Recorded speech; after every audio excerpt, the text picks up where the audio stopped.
I identify as a Catholic. Ryan identifies as a Catholic. Nick identifies as a Catholic. And so we don't have the whole story, and we're just speaking from our own point of view. I know that our listeners can be on a wide range of different faith journeys, have different faiths. Maybe they don't have a religious belief, but they're spiritual. You could run the gamut. So I just wanted to mention that we are speaking from our point of view. It's Ryan speaking from his point of view as practicing Catholics.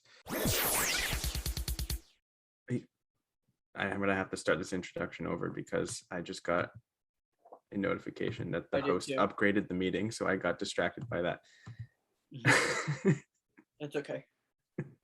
Take two.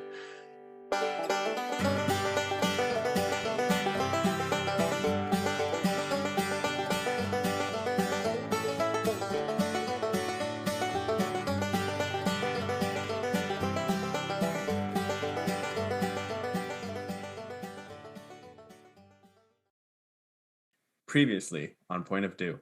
I was going to say I applied for a job and I'm not going to get it.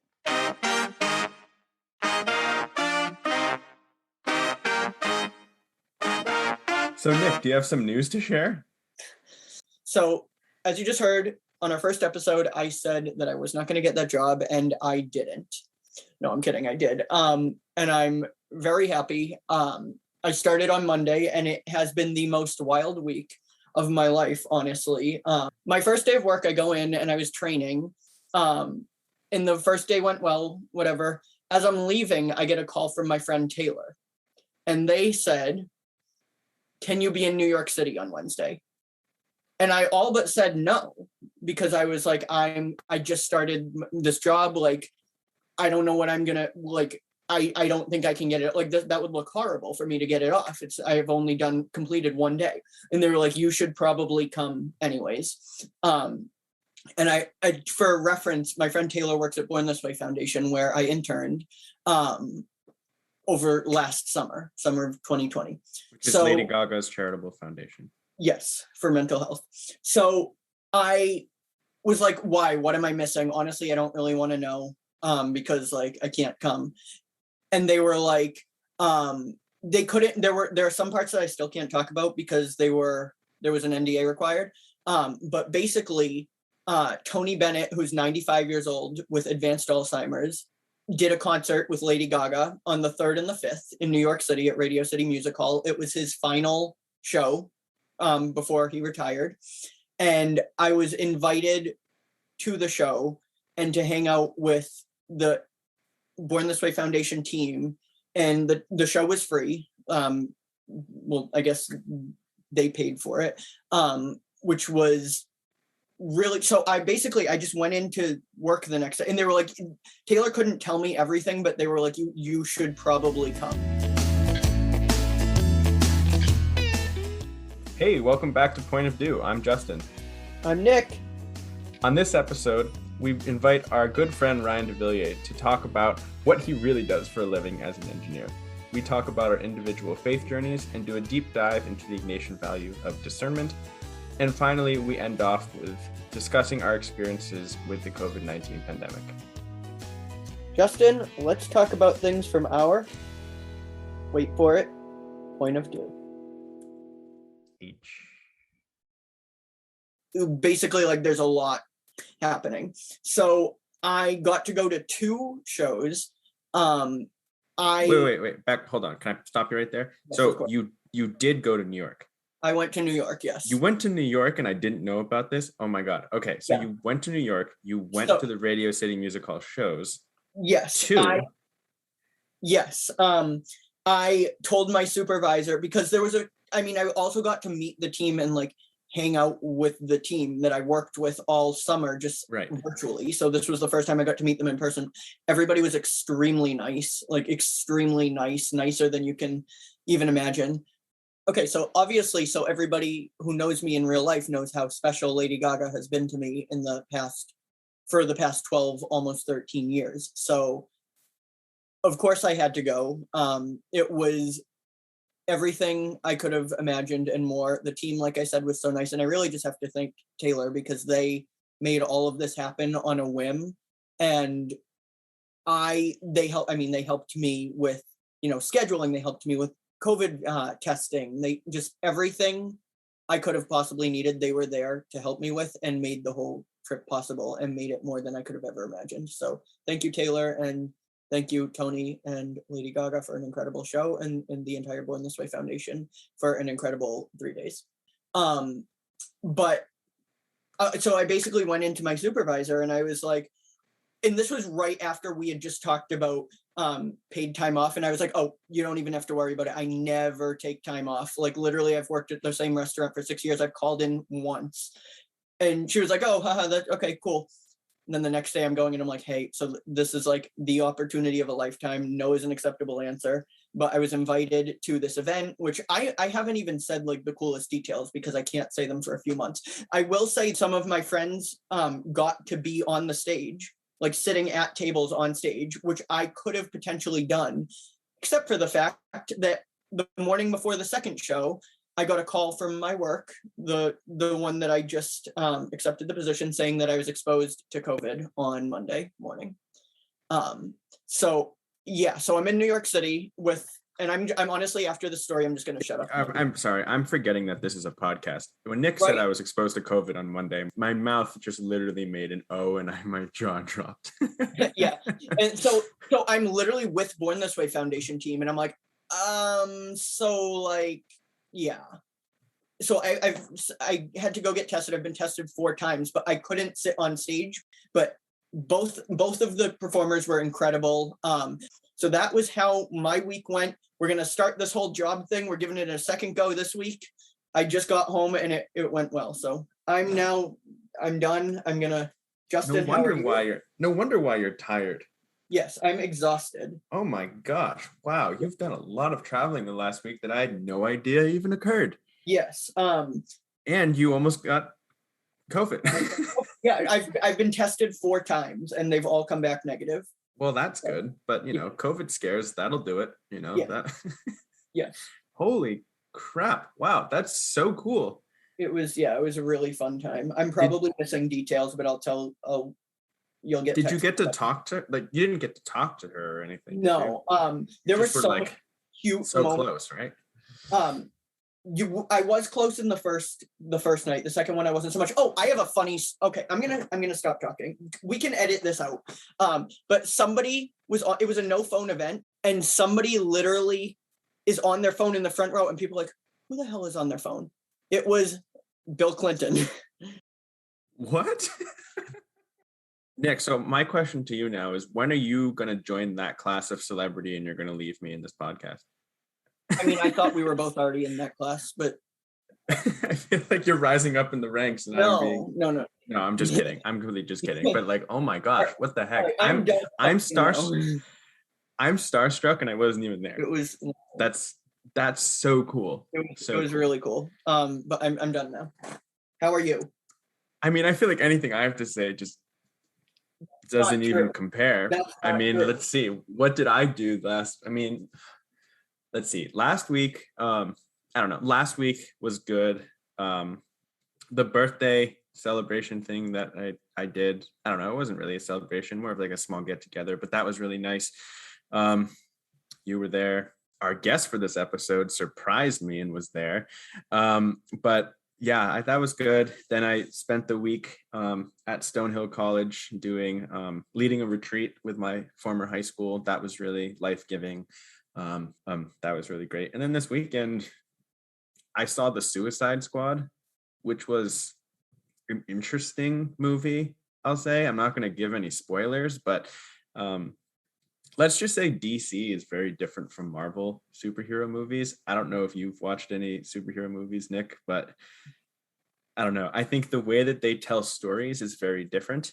And the types of movies they do is different, which is fine because they're 2 different companies, and they only get compared because they're both comic book companies that are now doing TV and movies. But I don't know. I saw it with my dad, which we're very into those types of movies, and it was an interesting experience. But yeah, I'm still I'm glad you didn't tell me during the week. So for those listening, Nick kind of comes up with things during the week about and he's like, oh yeah, I'll pinpoint this. I'm going to tell this during the podcast. So this entire week, I'm not saying our friendship is faltering because Nick doesn't tell me his secrets anymore. No, I'm just kidding. But Nick doesn't share things in his life as they're happening now because he saves them for the podcast, which is great because he's got more.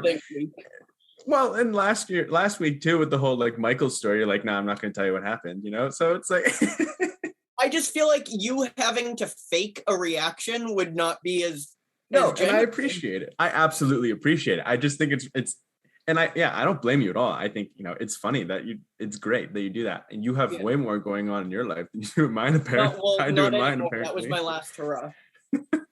And you're out of PTO for the next, 5 years now? Yeah, literally. Yes, literally. Also, this is actually really funny, but I was in the hotel lobby when I was FaceTiming, when we were planning the marketing. I was wondering where you were. I had a merch shirt on and it said the dates and I was like trying to cover it. That's why you were neck up. Yes. That makes sense. Well, as I mentioned, we have a special guest in this episode. Nick and I just spoke about PTO. This is a conversation that I have with this person for some reason a lot.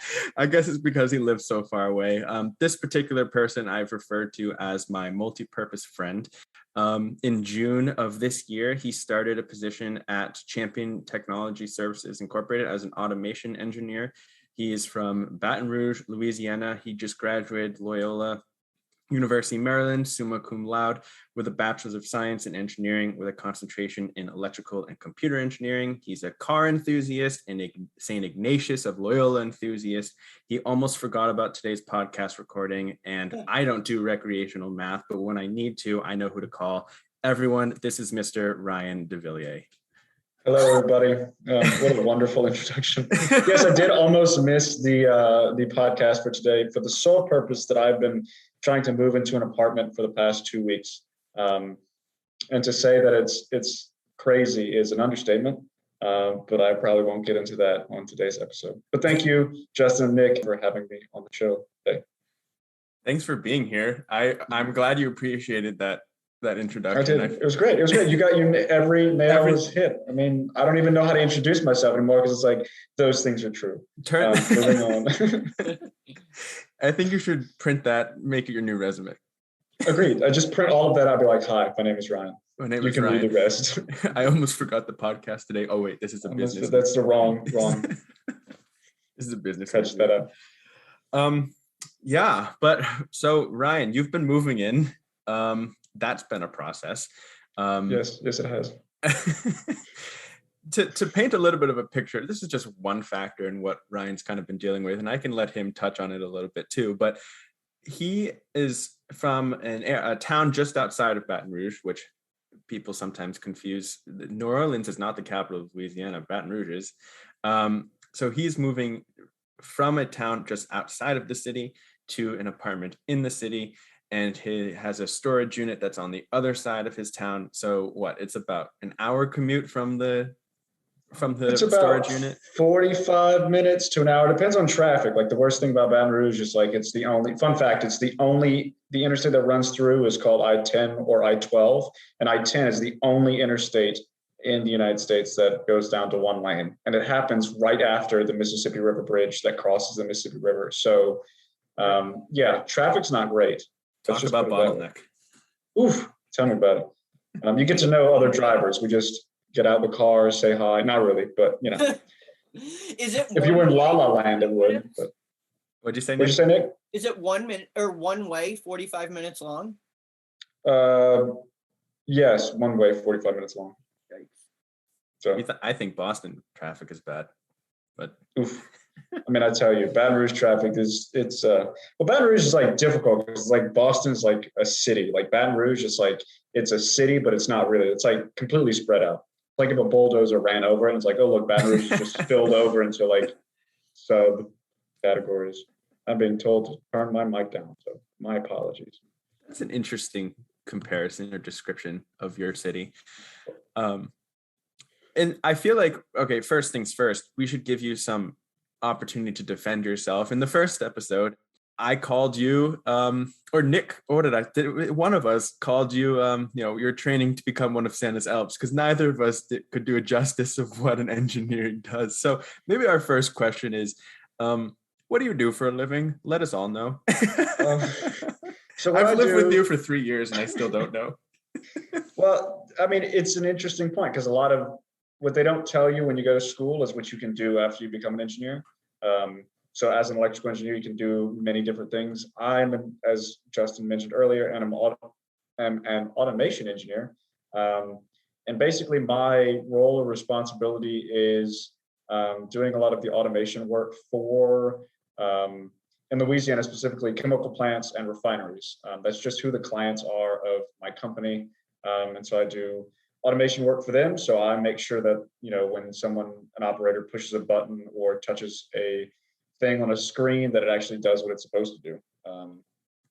More or less, that's what I do as an automation engineer. You can also, automation engineers also work in the robotics field. So if you've ever heard of Boston Dynamics, or just robotics in general, they use, that they work with automation type things as well.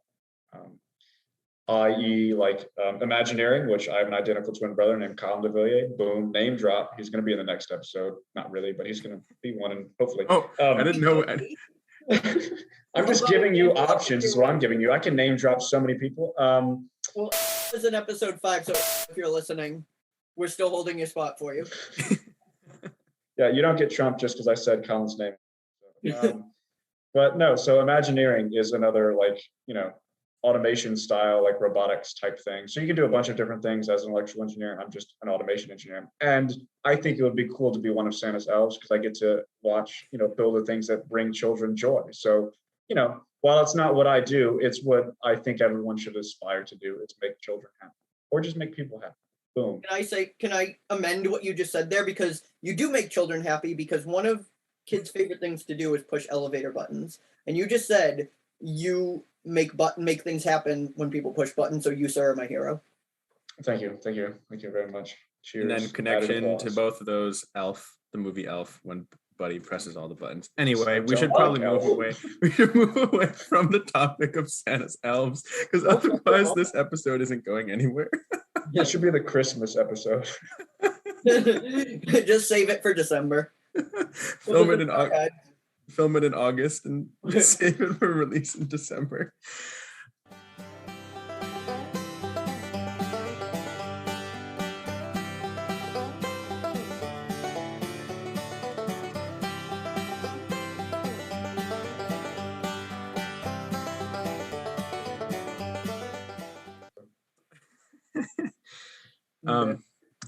Okay, Ryan, thank you for that, because that gives me clarity of what you do, that's for sure, and I'm sure listeners as well.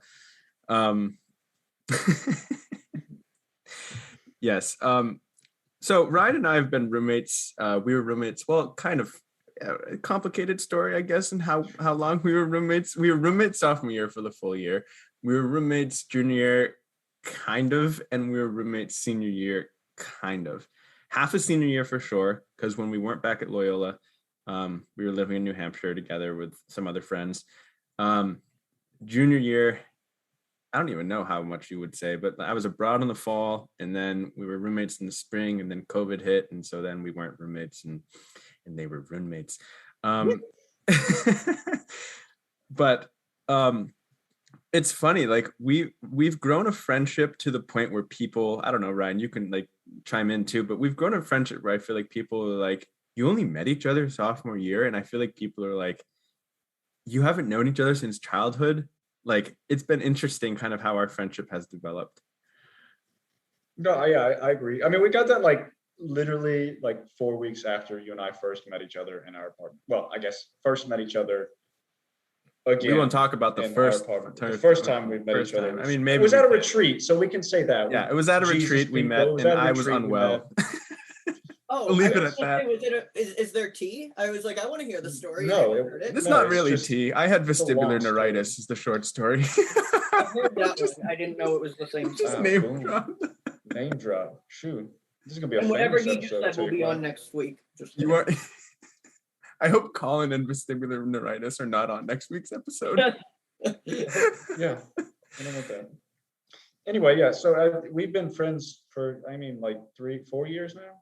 3.5 and some change years now, but it's been great. I mean, it's been fun. I've gone up to visit you in Boston many a time, and you've come down to visit me in Louisiana once. So, I know. Oh the my better gosh. friend, We're gonna broadcast how much I we're owe gonna. you. You Why just not? got Because called now out. it gives incentive, is what it does. So thank you, world, for I'm letting working him on come it. see me. I'm Okay, well, working that's all on right. it. You know what? I'm working too, and that's why I need PTO. We've come full circle. We've come full Um, circle.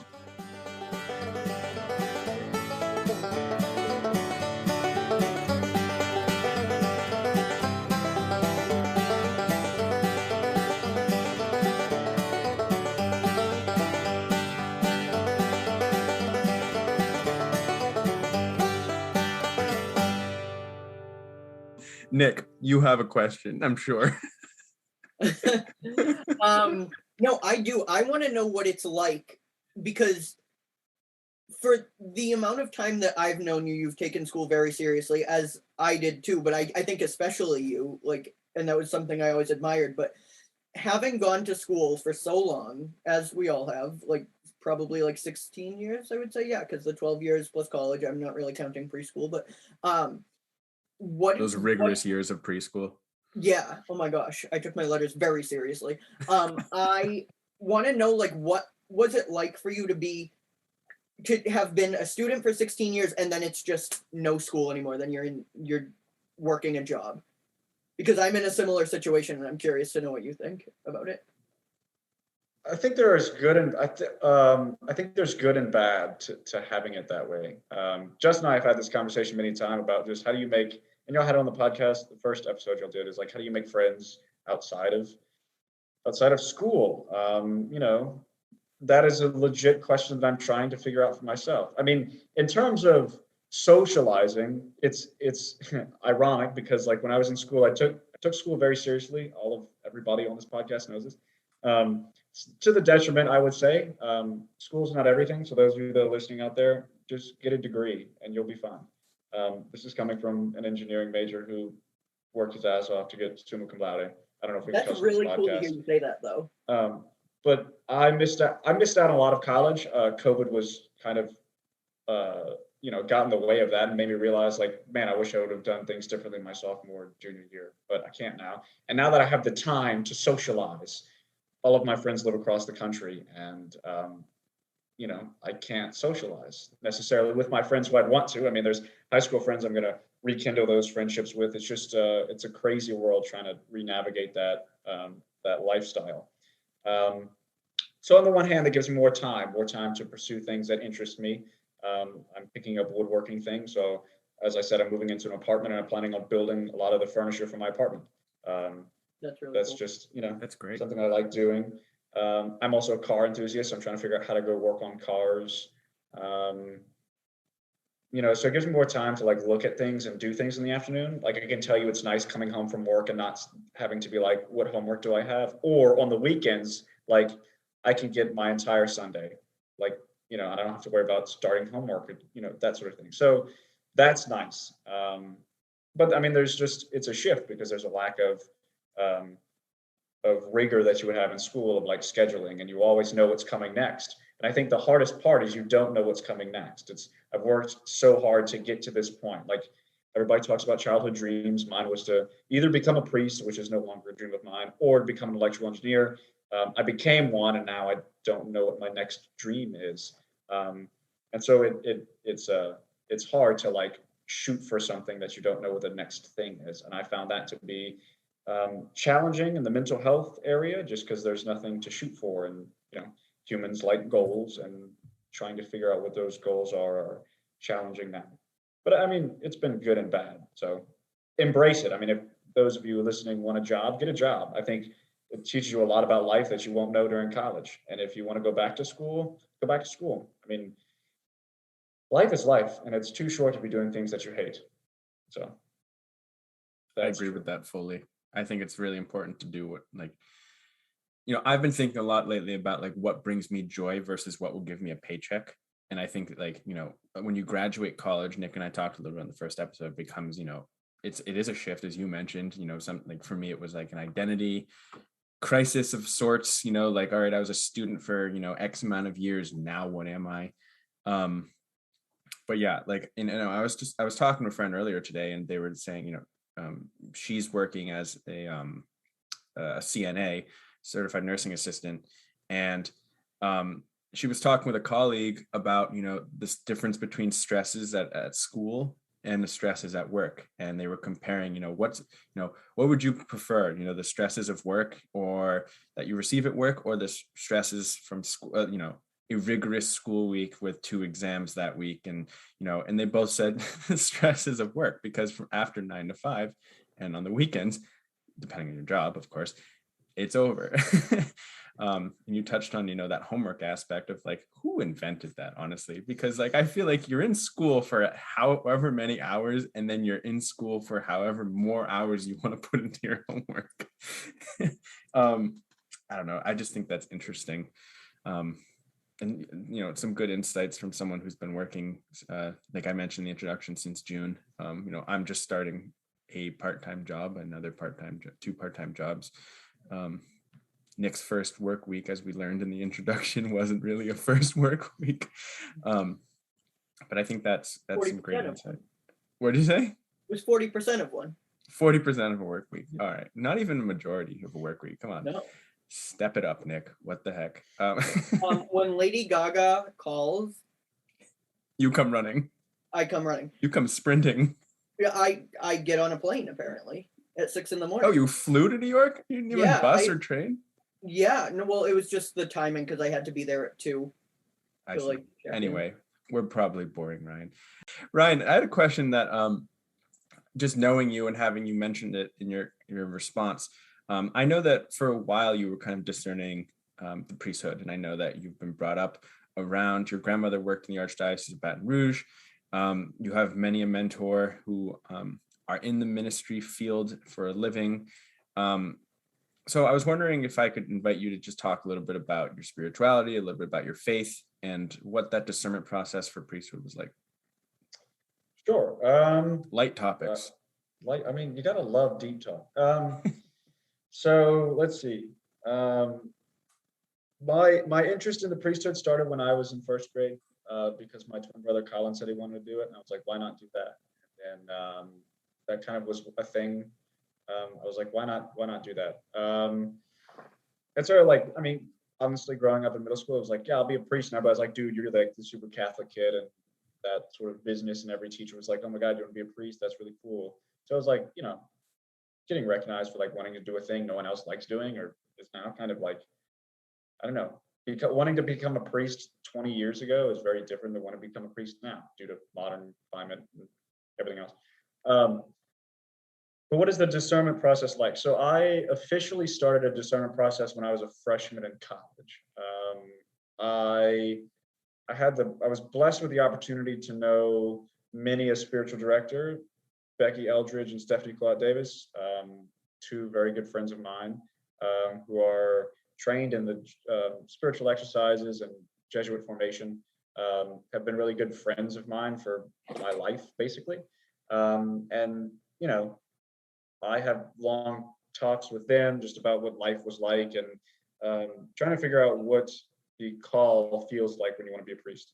My full-on discernment started after a conversation with a friend of mine who was like, Ryan, you should become a priest. And I was like, I don't know about that, but let's give it a shot. So in college, I went go find a spiritual director, Father Thomas Roach at Loyola University, who is the best. He is the greatest. And so I met him freshman year, and we basically started spiritual direction.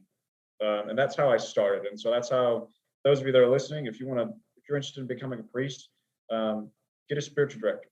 And that's not saying that everybody who's becoming a priest has a spiritual director or should have a spiritual director, or it's only for priests, or that. Like, I think everybody should have a spiritual director, because it's literally talking about how you interact with God and how you and God can have clearer communication or just a better relationship. It's like it helps you figure out the time that you should put into that relationship, because every relationship with your friends is, you need time to do that. So you having a conversation with a spiritual director is literally, for me, is like, so what are your thoughts on this thing? If you're discerning something, there's all steps which I'll get involved in, because I've done a number of discernment talks. So I started with a spiritual direction. You're an expert on discernment, right? Is that true? I can talk about it really well, and I can't do it.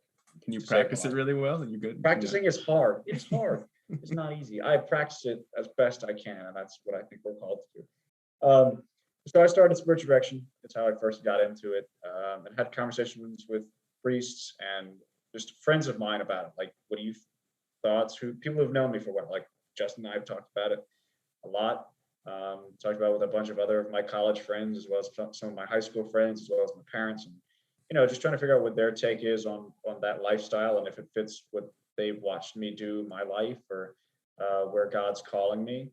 I have to say that I'm more of a personal faith. To me is personal, so it's weird. I love going on retreats. I've done retreats. I used to do 5 retreats a year, both give and go on them. I don't know, people talking to me about God, I find is different, but I love talking to people about faith from a you need to be Catholic. It's like, talk about life, and then life and faith are kind of intertwined for me. That's the best way I can explain that. So yeah, spiritual direction, discernment. What is it like to discern something? You discern anything in life that has 2 good decisions as an outcome. This discernment is a religious technique, sure, that was developed by Saint Ignatius, where the way I'm going to talk about it was developed by Saint Ignatius. But there are 2 types of decisions in life. There's good versus bad decisions, or there's good versus good decisions.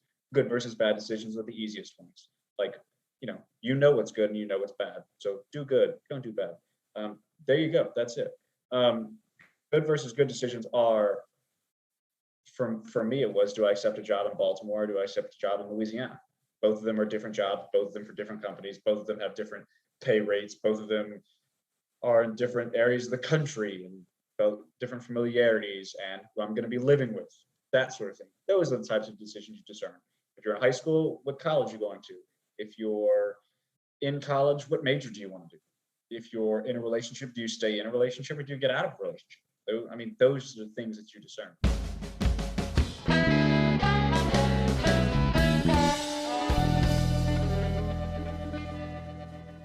And so what are the steps? What is that like? I'll give you the quick ones, so I'm not harping on this too much. Spiritual direction, pray about it. In the Catholic or Christian line of thinking, as you talk to, or in the non-Christian line of thinking, you talk to that who you believe in, or communicate with, or however it is that you engage in the divine or the spiritual, and figure that out, and figure if God or whomever is drawing you towards that thing, if you feel called towards that thing or you don't. The next step is to literally write out a pros cons list and figure out what are the good things, what are the bad things, compare the list. Pros cons lists are done as a way of taking everything in your head, putting it on paper, but also ranking. Like pros cons lists, these things aren't always equal. Some might be weighted more than others, and you have to figure out what that is for yourself. You live the decision. Live the decision as though you've decided. For me, it was though I've decided to live in Baltimore and do that job, or I've decided to live in Louisiana. And you live it by, you can tell a couple people, like, look, I made this decision, see what their reactions are, see what the conversations are like, and then the next week, live another decision. Living that depends on how much time you have to make a decision. Let's see, what did I talk about? Pray, pros, cons lists, what else? Talk to people, talk to a lot of people, get people's opinions, advice, people who you value, like those who you hold very near and dear and value their opinion about life. Talk to those people. Those were my parents, those were my grandparents, those are my spiritual friends, spiritual directors, etc. Can I ask you, so yes. At this point in your life, and you correct me if I'm wrong, you've kind of gone through the discernment process, at least, potentially partially, potentially completely, in terms of the priesthood. Where are you now with that process? I've discerned. I'm single. I'm trying not to be single. Oh no. So aren't we all? So I've discerned right now that being a priest is not necessarily my calling, because I wanted to figure out what my engineering career is going to bring me, and I realized that being an engineer I don't have to be coming from a Jesuit university. Being an engineer doesn't mean I have to sacrifice my Catholic values about life and helping people. There are other ways for me to pursue that which I enjoy. And I don't need to be a priest to be able to have deep, meaningful conversations. But I was really hard in the discernment process for 2.5 years, and just decided I wanted to pursue my engineering world and just lean into that more instead of just, because freshman year I was gung ho. I was like, dude, I'm gonna drop out of college and go into the Jesuits. And then my spiritual director was like, no, wait, because the Jesuits, that whole process is a long formation process, and you have to go through interviews and stuff. And they're just like, they might not accept you yet because you haven't had life experience, which is a very, very valid point, which I didn't agree with though when I was a freshman. But I appreciate the wisdom of the Jesuits. Yeah. So yeah, I mean, I'm not considering the priesthood as of yet. I still, I have a deep love for faith and religion, so that hasn't gone away. But I'm just not there in the discernment process because I'm trying to figure out where God's calling me in the engineering world, and that has its own set of challenges because it's not straightforward. Right. But yeah. Yeah. My takeaway from that is, ladies, Ryan's single. No, I'm just Hey, kidding. I'm in Baton Rouge, Louisiana, so you're close by. Could always use a friend. Anyway. No, but you make a lot of good points there, and I've heard you kind of talk a little bit about discernment on and off, in formal settings and informal settings. There's something that I mentioned in my introduction, that I led a retreat this past week for my rising seniors from my former high school. And there was a talk at that retreat that there was a point from that talk that kind of stuck with me. It's God writes straight with crooked lines. And I feel like discernment is kind of that process of what is God's calling for me, and what is that's him writing straight with all these what seem to be crooked lines as we're kind of going through it. I think practicing can mean different things for different people. At least in my opinion, it does.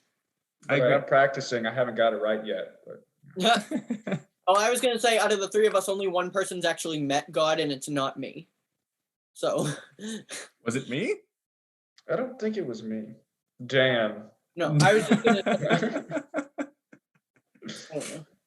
I look like I'm drawing in straight lines, but they're actually really not. I just wanted to say, I was like mesmerized the whole time you were talking, honestly, because I love talking about discernment and Ignatian values. I love when people talk to me about them. So I'm just like sitting there the whole time, just listening. I really liked one of the things you said. The first thing you said in the first step was like in prayer, like looking to God, or looking to who you look to. I liked how you said that, because one thing that Loyola really tried to teach and embrace was the idea of interfaith. And I really like the metaphor of we're all in different cars trying to go to the same place. So when you said whoever you look to, that was just something I really appreciated. The other thing, oh my gosh, there were like 4 different things I wanted to say.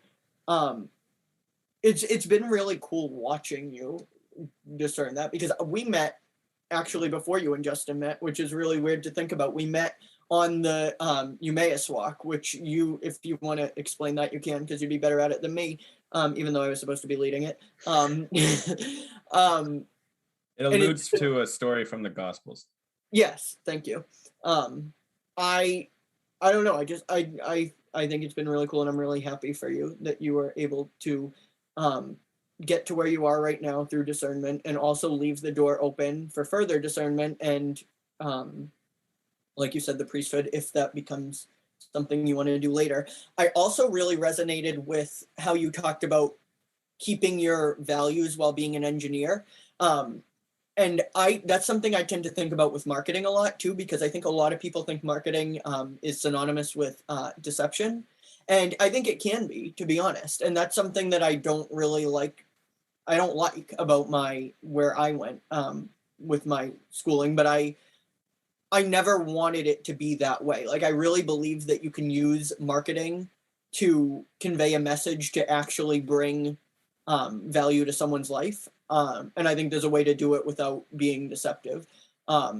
So I liked how you mentioned that with engineering, because I think sometimes a lot of people are like, oh, it's for the money, or you're creating things to sell to people. Because honestly, you make the thing and then someone in marketing sells it, or tries to sell it for you, and then it's capitalism. But I digress. We live in a society. We live in a society. It goes back to the whole thing about where are you being called? And I find that when you're trying, that's a big task to complete. Figure out where you're being called in the Catholic faith by God. And, I'm very heavily in that process. And the rising seniors that I led last week were very much in that process. They're about to start applying to schools and stuff. One of the things that I've found helpful in discernment and just found helpful in general when trying to figure out where am I being called is paying attention to my emotions.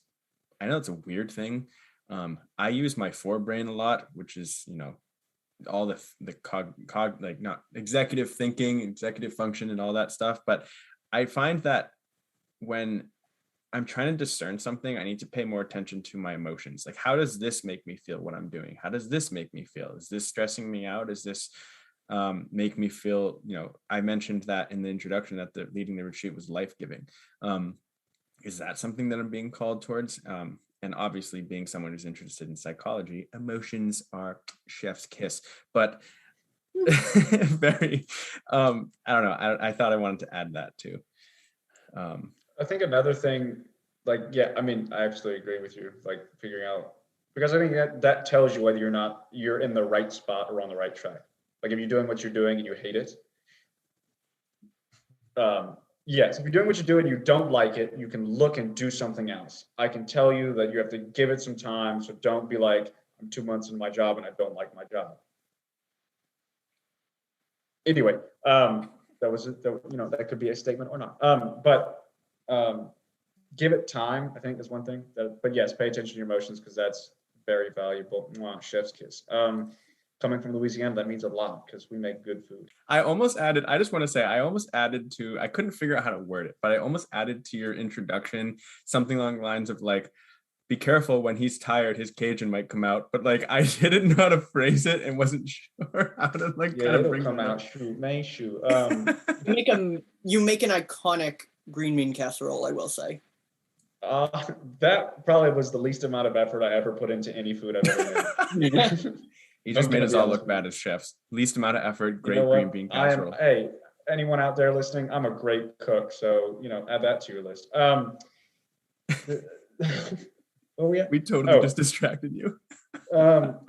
So I think another thing, figuring out what you're called to do is overwhelming. Figuring out why you do what you do is a hard task, but it's a much more biteable task. And so you're like, what does that mean? So every company knows what they do, how they do, but few companies know why they do what they do. Every company like Apple knows what they do. They sell computers. How do they do it? They build them. They build the best computers they can for the market. Why do they do it? That's a harder thing to go out in, right? But if you start in and out, we are very, Apple is very focused on the community aspect and engaging people within a unified sphere of things. How do they do that? They build computers that work well together and interface to those users that they target. And what do? They just happen to be a computer company. Very different mode of appeal, right?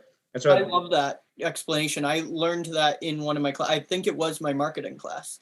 Right. Simon Sinek has a TED Talk. So all of what I do is ministry is all about beg, borrow, and steal. So here is me stealing. So you have to know why you do what you do, and that helps you figure out what you want to do in life. I've recently figured out what my why is. My why is to improve the lives of other people. That's my why. That's why I do what I do. That's why I'm an engineer. That's why I do ministry work. That's why I'm a multi-purpose friend, is because I fix things in other, freshman year, I got calls all the time from my friends. Hey, look, my air conditioner is broken. My blinds are broke. My chair is broken. I can't get my computer to work, or printer is broken. I was literally getting phone calls and just going and fixing a bunch of things. I fixed doors at Loyola that were broken, 2 a.m. after I'm done studying. Oh, look, this door's off its hinge. Hold on 1 second. Fix the door. Moved on with my life. that's what I do. I love improving the lives of other people. So I love talking about faith or talking about life to people, just because it's fun to get to know people that way. So figure out why you do what you do, and how do you do that, Ryan? Well, that's a great question. So you look back at the things that you enjoyed doing when you were a kid. I always enjoyed helping my grandmother when she was at the diocese with DYBs, diocesan youth board, and putting on retreats and stuff like that. I love doing that. I love fixing things. I love being around my grandparents while they fix things, and my dad. And I was always around. I know I like cars because I was always around my dad when he was fixing his truck. And when I was in a junior in high school, I actually helped my dad replace a bunch of things on his old truck. Yeah, that's one way to do it. Another way, and it makes me sad because I'm spoiling this for my is how you figure out why you do what you do is you ask your friends. But you don't ask your friends your why. You ask them, why are you friends? And they can't tell you, because the thing that controls them, the part of the brain that controls emotion, doesn't control the limbic system, which is where you speak. So why are we friends? It's hard for people to put into words, but you can say like, no, like, what about me makes us friends? And then after prodding and asking those types of questions, they'll get in, well, you have improved my life, or you've made me a better person. Boom. That's why we're friends. That's part of your why. That's your why. Like, those things are your why. And there's another way for you to figure that out. That is my long rant. Figure out why you do what you do. Those of you that are in high school or in life or in college, like, figure out why you do what you do, because it is very important to figuring out where you go in life. For those of you who aren't in life, though, this doesn't apply to you. Right. Those of you who are listening beyond the grave, this is cool. I mean, tell me how you, as an engineer, I'm very interested to figure out how I can talk to dead people. We'll have to know that that's our podcast. This is a seance. We're having a seance. Ouija boards out. I'm just kidding.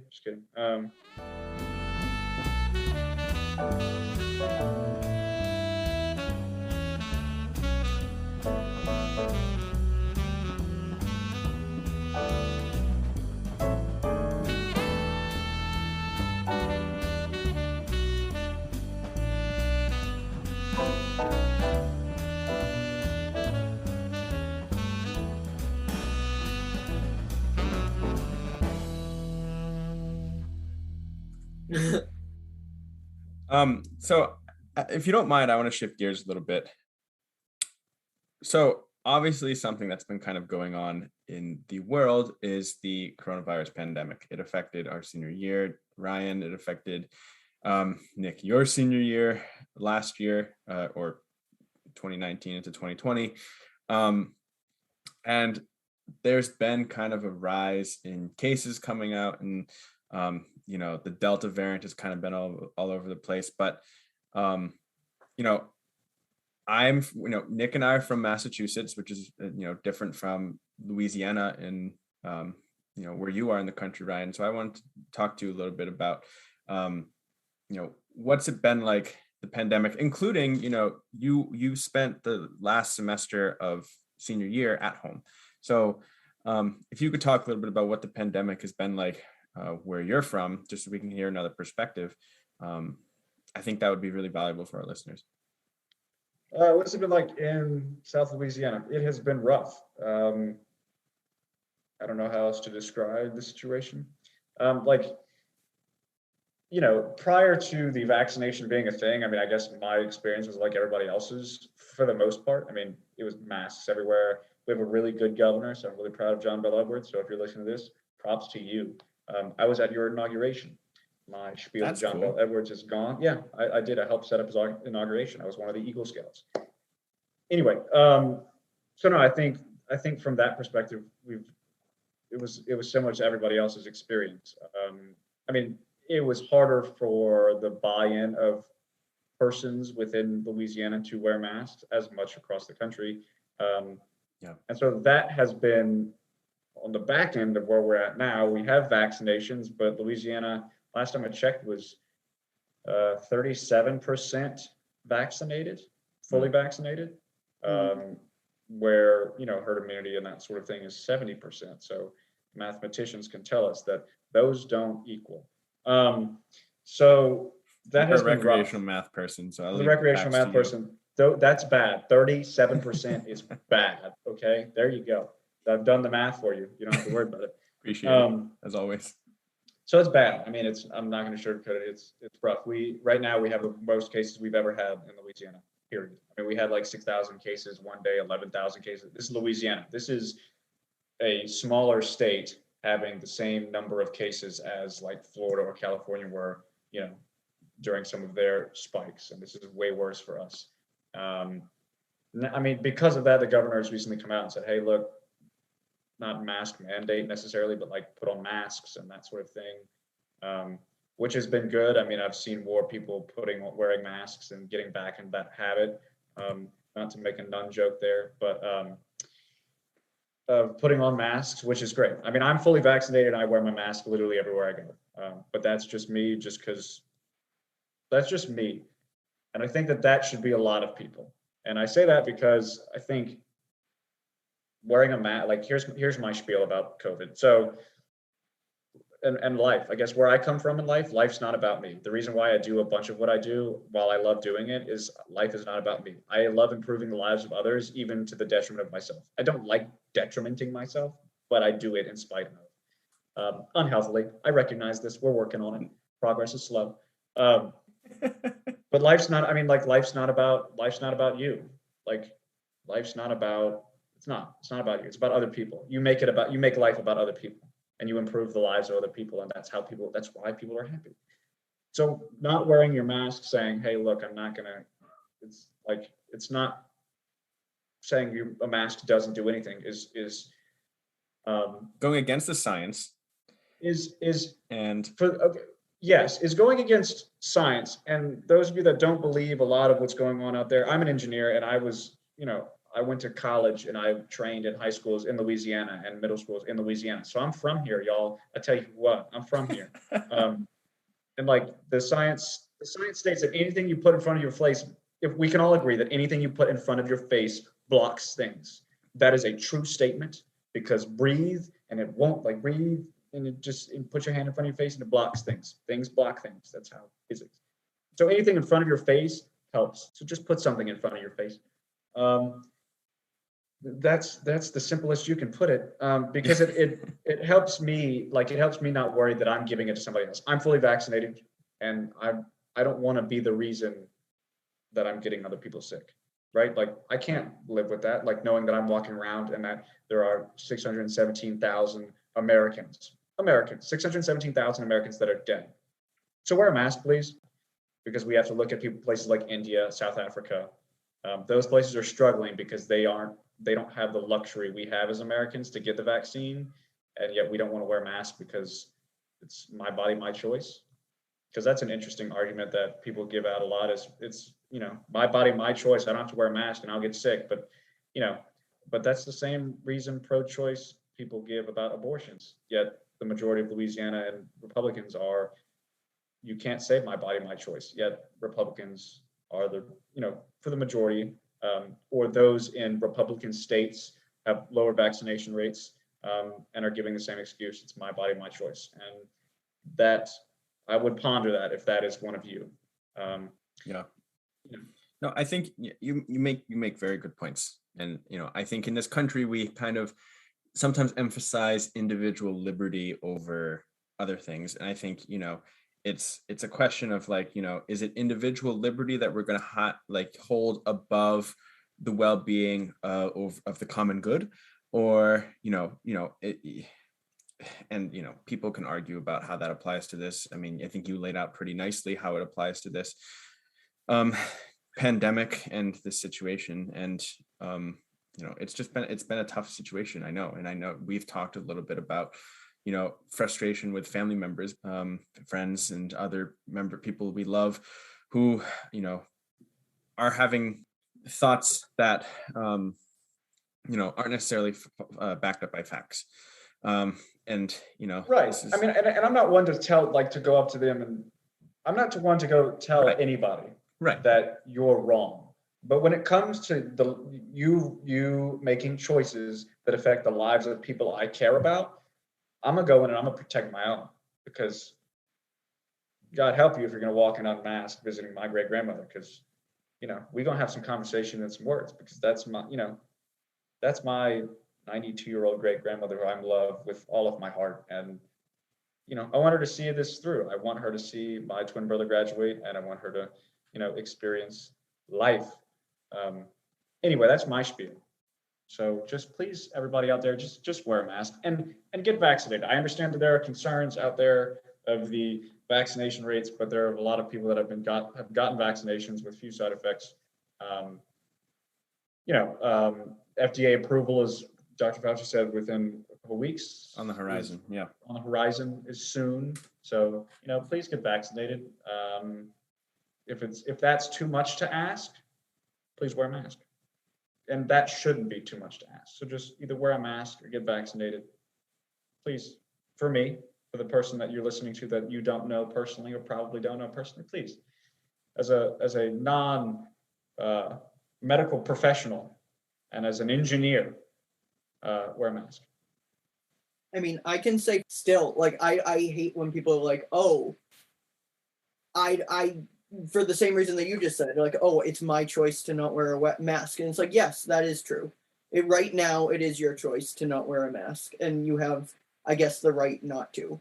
But I just like to, just think about why people are asking you to wear a mask. It's not, and I guess I'm just reiterating what you said, but it's not a suppression of freedom. It's literally just, like, the reason we are wearing masks is to make this go away sooner. That is what we're trying to do, to make it go away sooner and to protect other people. And really, it's a sign of respect for other people, whether you believe it or not. And, like, the science is there. I'm no scientist, but the science is there. Masks work, the vaccine works, and herd immunity is a thing. But when you don't wear a mask, it's just like, it just baffles me. I don't know. I digress, I guess. And it's something too, like, I think some people think we're done with the pandemic. And I think that's from place of privilege, because if you're from a community where the pandemic is not really hitting hard, or, whatever, this pandemic is not over. The Delta variant is true. Actually, I was reading an article that the Delta Plus variant is now going around and the Lambda variant is now spreading. So this thing is far from over.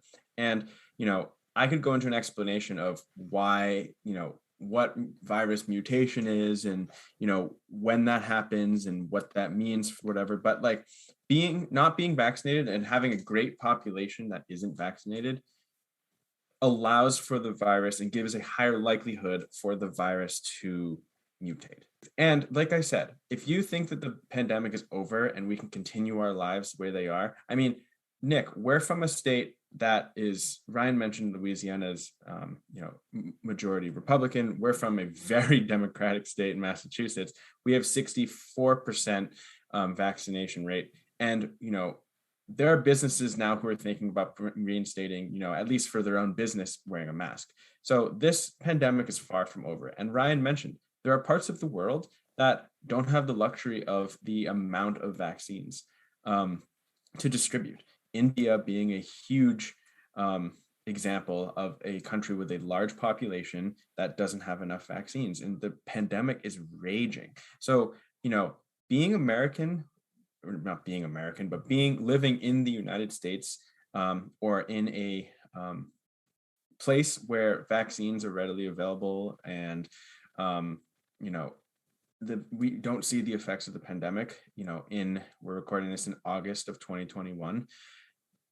That's a privilege, and we just need to think about our brothers and sisters around the world who don't have that privilege of being able to say the pandemic is not here anymore. And I would also say here too, because I feel like this has to be said. There are people who are immunocompromised or don't have access right here, like in Boston, who don't have access to the vaccine. Like, yes, it's free. And yes, there's public transportation, but it still doesn't negate the fact that it is harder for some people to get than others. And for those who can't get vaccinated because of their health conditions. Yeah. So I don't know. I will be starting to go. I mean, I was wearing a mask in New York. I wore a mask all when it was mandated. I think it's going to be probably mandated again. And as much as I obviously, like, nobody wants, that's the other thing, no one wants to be wearing a mask. Like, this is not something that we're doing for fun. But I would just encourage people to do it, just out of respect and care for everybody else. I would also just like to say that something that frustrated me in 2020, being someone who studies science, I've mentioned before, I was a biology and a psychology major. This pandemic is not a political issue. Yes. It's a health issue, a public health issue, but that does not mean that it's a political issue. Unfortunately, it's become that. Not being vaccinated and wearing a mask, they don't have to correlate along party lines. And to be honest, they shouldn't be. And so I don't know. That's just a frustration that I've had with this pandemic too, is how political coming out of a pandemic and taking steps to kind of heal ourselves and, be able to come out of a, worldwide emergency have become so political and become so polarized when it's a human issue. We want to advocate for human life. We want to advocate for, just the well-being of every single person who walks this earth. And it's just been really frustrating. But do either of you have any final thoughts as we kind of close off this episode? I feel like we can start a hashtag that's like hashtag keep Greek letters in sororities, instead of lambda and delta. Instead of COVID. We can get the college vote here if we're doing politics. Keep Greek letters in Greek societies. And then, I think that's a great campaign. I'm going to run for some office. You need something catchier than that, but I think you can get, I thought that was really catchy. Damn. Okay. It's just wordy. Keep Greek letters in Greek societies. It's like keep Christ in Christmas. It's the same thing. Except they mean completely different things. Although the whole Xmas thing was started by Roman Catholics, right? Wasn't it it's a Greek, it's the key. I've never heard this. I know about the Ignatian. I'm 99% positive. I'm 99% positive that it was still a religious symbol. But then when it becomes, secular. I feel like this can be the fun fact part segment of your show. I'm like 99% positive that it's supposed to be a key. Like, to go back, I think the road to Emmaus is actually the story of the first mass, because they had the liturgy of the word. I'm getting real Catholic here. The liturgy of the word, and then they ate a meal together, and that was the liturgy of the Eucharist. Like, boom, first mass. What else do I know about fun facts? I always thought the X in Xmas was like the cross. That's why they called it Christmas. Like, not that's why they called it Christmas. That's why that symbol was the short version of Christmas, because it was like an X is like a cross. But I guess they would call it T-Miss. I don't know. This is not. We'll come up with the answer on the next. We'll come up with the answer. Anyway, Ryan, I want to thank you for being our guest in this episode. It's always a pleasure being able to talk to you. You always have so much wisdom to share for me. And I think our audience is really going to appreciate, your perspective on things, your perspective on life. I know I have. Nick, I don't want to speak for you, but I'm pretty sure you enjoy Ryan too. I don't know. Was that? I do. I'm still a person, but I feel like a thing now. But in all sincerity, Nick, in all sincerity, Ryan. Nick, we've loved having you. I think I'm Thank you so much. Tag out. Thank you for being here. Good luck with the moving process. I know it's been strenuous. And I don't imagine this will be the last time I'll be on, but thank you for your time. I hope not. And it has been a real pleasure. And I think, Justin, you'll have an email for this podcast. So if you have questions or want to reach out, I'm an open book. So Instagram. Instagram. Yeah. Ooh, Instagram. I made the stupid thing and I can't even @point_of_do_podcast. Right. Ladies and gentlemen, you heard that. If you need or want to talk to me, use any of the 5 that I just listed. Any of the things. Or you can send us a message. Said. Or you can send us a message on our website, anchor.fm/pointofview, and we'll make sure Ryan receives that. Ryan also has a podcast, shout out. It's called Deep Waters. It's me and my brothers talking about movies. We haven't posted one in a long time, but we're getting there. So Star Wars, if you like Star Wars. Anyway. You can find that you've received your podcasts. Anyway, once again, Ryan, thank you. And we'll see you soon. Good night, y'all. Time to say goodbye.